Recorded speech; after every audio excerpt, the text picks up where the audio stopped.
Don't mind the smoke, it's all good. Welcome back to a new thing we're doing, the Supernatural series. Dive into the whole supernatural world with me as we go exploring through the realms and worlds of witches, werewolves, vampires, everything and anything you can imagine. Come join me as we go into the supernatural realms. Where are we now? It's so hot.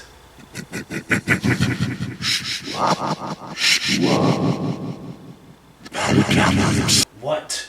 You're telling me we are in hell this week for this video? Whew. I don't know about you guys, but I'm definitely sweating. Welcome back to a new episode of the Supernatural Files. Well, I've just been told we're in hell this week for our demon episode. So first of all, let's get this before I turn in a puddle of water. So, for those that don't know about demons, they are a supernatural entity that is associated mainly with the devil and everything that is evil going on. It has been prevalent in history and cults as far as history can go, literature, fiction, mythology, and folklore, as well as media such as film, comics, games, movies, and television series. But let's think about this for a second. We cannot see demons, but does that mean that they are not among us? No, my theory is that demons are probably in another dimension that our brains have not been developed to actually capture them. So they are real, but our brain is not at the advanced stage it should be to realize that the demons are there, because the demons are actually in another dimension. So just keep that in mind. In ancient Near Eastern religions and in the Abrahamic traditions, including ancient and medieval Christian demonology, a demon is considered a harmful spiritual entity which may cause demonic possession. And that's where we have found the movies such as The Conjuring, Chucky, and The Exorcism. And these demonic possessions have been called for exorcism by Catholic priests. Large portions of the Jewish demonology, a key influence on Christianity and Islam, originated from a later form of Zoroastrianism and were transferred to Judaism during the Persian era. In Western occultism and Renaissance magic, which grew out of an amalgamation of Greco-Roman magic, Jewish Agada, and Christian demonology. A demon is based to be a spiritual entity that may be conjured and controlled, but if you think you can conjure one and control it by yourself, you are sadly mistaken. And do not use a Ouija board, because when you guys use a Ouija board, you're inviting spirits that just can take control of like someone and just be invited without even you're talking to them. So Ouija boards are always a nasty thing to be doing. So I would highly recommend not even touching a Ouija board. The supposed existence of demons remains an important concept in many modern religions and occultist traditions. Demons still feared largely to their alleged power to possess living creatures. In the contemporary Western chronozone, which is Crowley's interpretation of the so-called demon of the abyss, is a useful metaphor for certain inner psychological processes, inner demons, though some may be also regarded as an objectively real phenomenon. The original Greek word daemon did not carry negative connotations. The ancient Greek word daemon denotes a spirit or divine power, much like the Latin genus or numen.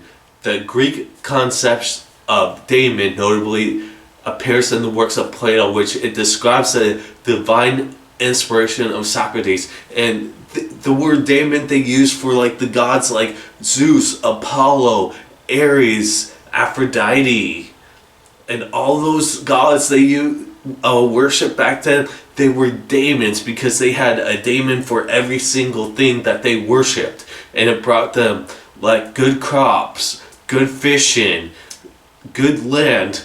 And daemon was not an evil connotation like it is now.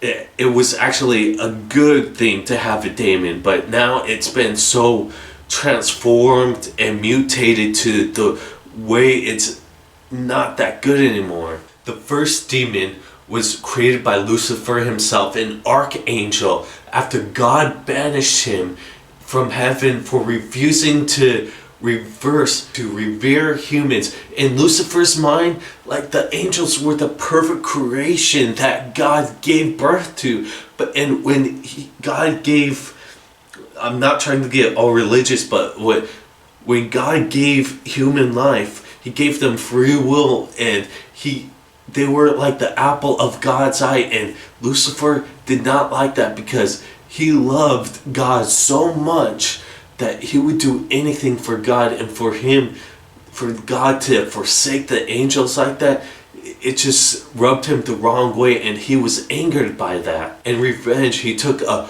human woman, Lilith, known as the first demon, and stripped away her humanity to make her the first demon. For this offense, God imprisoned Lucifer in a cage within the heart of hell itself, where none could reach him. Demons have a belief system analogs to humans, but while being humans believe in God as our higher power, demons believe Lucifer as theirs. Originally humans who become demonic when tortured in hell, and their humanity is lost, while the 7 archdemons were once top-ranking angels who were tempted by Lucifer to give into deepest desires, which caused them to fall into hell, where they were tortured until they became twisted prior to becoming demons. It is unclear on what criteria that the human spirits are judged as being worthy of hell, other than selling one soul to a demon or being a witch. Now let's get into the hierarchy of demons, because as much as we have civilizations that had a hierarchy, there is a hierarchy to hell itself. So you have the Knights of Hell.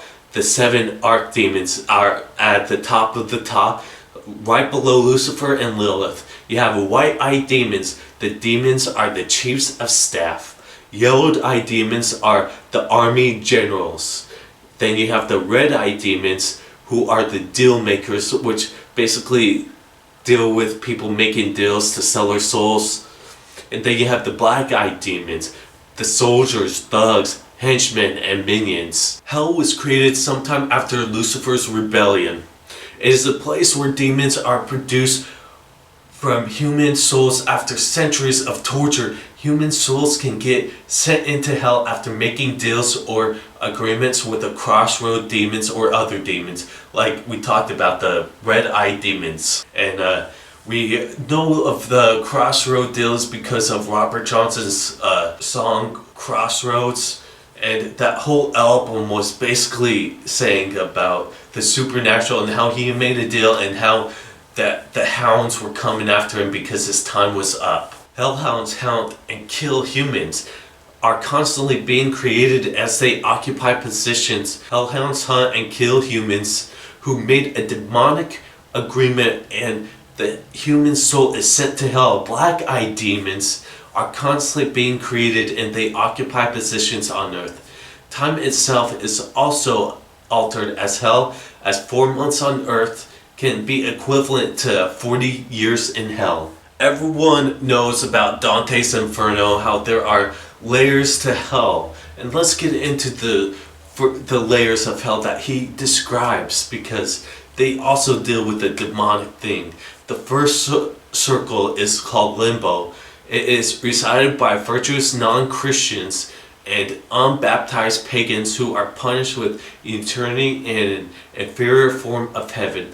They live in a castle where 7 gates, which symbolize the 7 virtues. Here there are prominent people from classical antiquity such as Homer, Socrates, Aristotle, Cicero, Hippocrates, and Julius Caesar.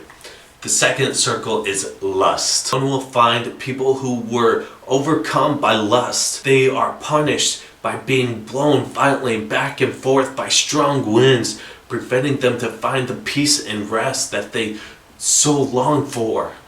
Strong winds symbolize the restlessness of a person who is led by desire for fleshly pleasure. Again, one sees many notable people from history, mythology, including Cleopatra, Tristan, Helen of Troy, and others who were adulterous during their lifetime. The third circle, gluttony. If you see the pattern here, the 7 circles of hell is basically going by the attributes that we have, like greed, anger, gluttony. All those have a correlation with the circles of hell. One finds of gluttonous who are overlooked by a warned monster, Cerberus. Sinners of the circle of hell are punished by being forced into light and vile slush that is produced by never-ending icy rain.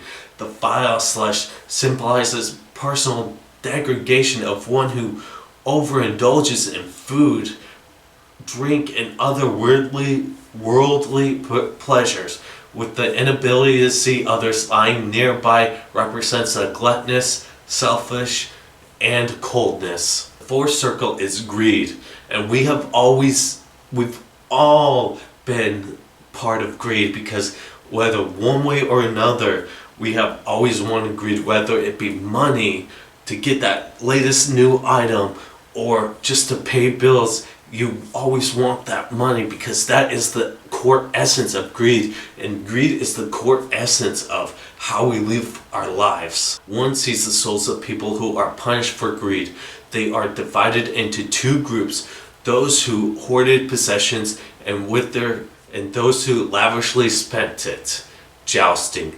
They use great weights as weapons, pushing it with their chests to symbolize their selfish drive for fortune during lifetime. The 2 groups that are guarded by a character called Pluto, probably the ancient Greek ruler of the underworld, are so occupied with their activity that the 2 poets don't try to speak to them. Now let's go back into the 5th circle of hell. Is anger. Everyone has been anger has influenced everyone's life, whether it's you're in traffic and someone cuts you off and you just get so angry you honk and you swear in your car, or just like the little things can get you angry. We just need to take it back for that little second that you were angry. Just brush it off. Do not get angry, because in the minuscule of your life, that 1 second means nothing to you. This is where the wrathful and sullen are punished for their sins, transported on a boat by Pelagius. One see the wrathful fighting each other on the surface of the river Styx, and the sullen gurging beneath the surface of the water. Again, the punishment reflects the type of the sin committed during lifetime. Now let's get transported down to the 6th circle, heresy. One sees heretics who are condemned to eternity in flaming tombs.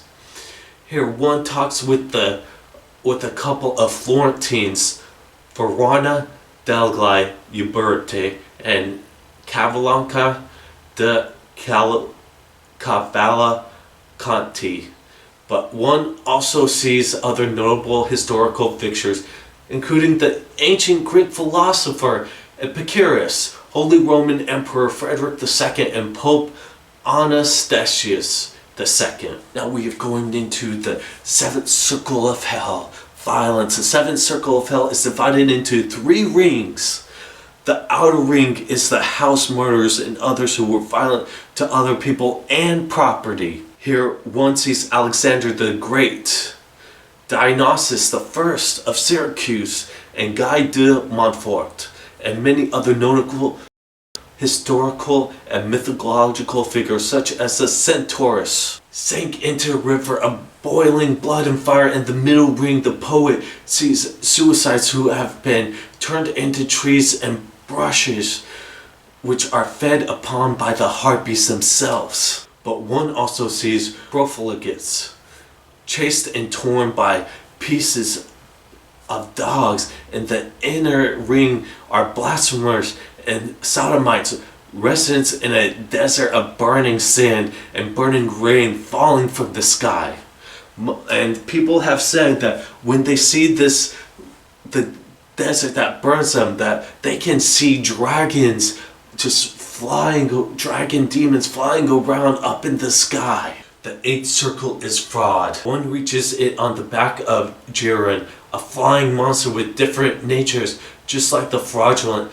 This circle of hell is divided into 10 Bolgais, or stony ditches with bridges between them. In Bolgai 1, one sees panders and seducers. In the second, he finds flatterers. After crossing the bridge to number 3, one sees who are guilty of sodomy.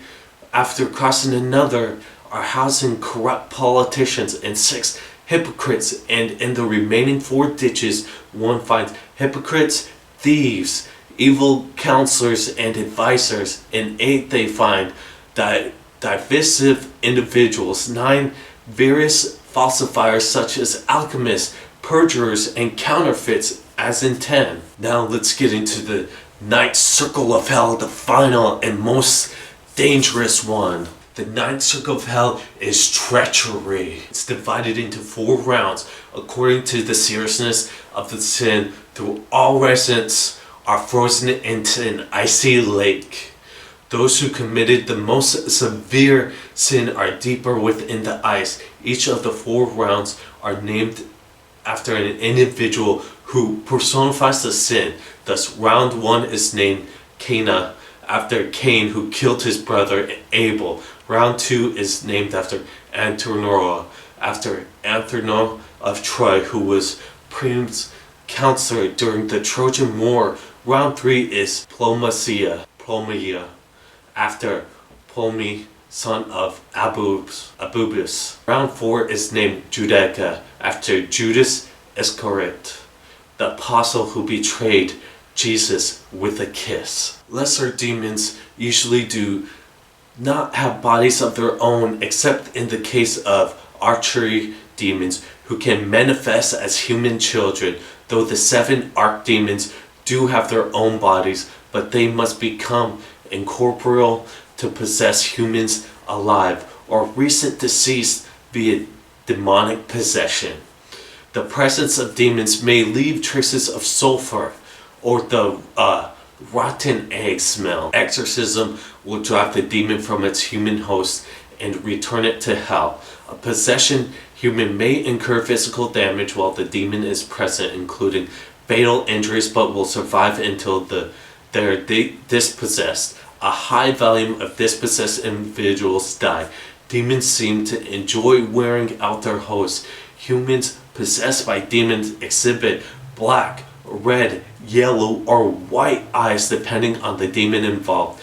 Demons' abilities and weaknesses vary depending on the apparent rank of the demons. Thank you all for joining me. Like the demons, it's a complicated part of the supernatural realm because they are these entities that have been there since the very beginning, and we do not understand just a little bit of it. And with that little bit we know, it's just not enough to dive into it, because if you have a demon, there are people that can dispel it, like with sage, and that know spells. There are people in the churches that specialize just in demon possession. You need to go to them and tell them everything you've experienced, because the more you tell them, the more they can help you, and the better off you'll be, because demons are harmful to you no matter if they say that they are a past loved one or not. Do not believe anything that ghosts say, because the ghost could be the demons in disguise, and if you invite that ghost in, you're inviting that demon to basically make your life a living hell until you can't take it anymore, and then they just move on to the next person. If you guys have liked this, be sure to red the subscribe button down below, thumbs up, hit the notification bell to always on, and leave a comment down below. And thank you for joining another episode of the Supernatural Files. I'll see you guys on the next one. See ya.